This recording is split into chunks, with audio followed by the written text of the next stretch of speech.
Now with Victoria Scholar, who's a market analyst at IG Group in London. Good to have you back with us, Victoria. Now, as I mentioned, markets are surging, mainly on the back of that US Fed announcement. Can you tell us more about how investors are reacting right now?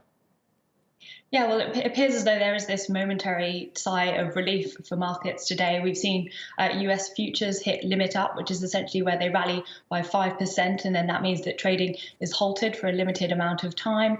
European stocks also trading higher today by about 5%, and the US dollar has snapped a 10-day winning streak. So investors pulling out of that safe haven for the first time in a considerable amount of time.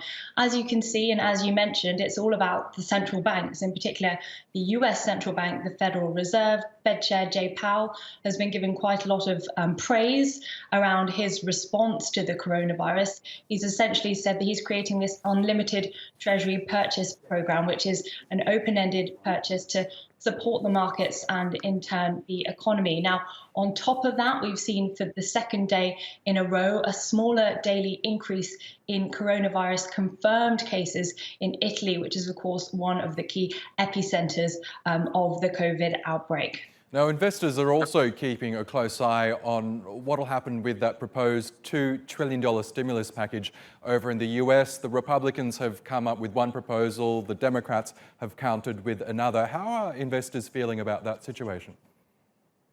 Yeah, I mean, well, we thought that we might get this stimulus over the line by the weekend. It didn't quite happen.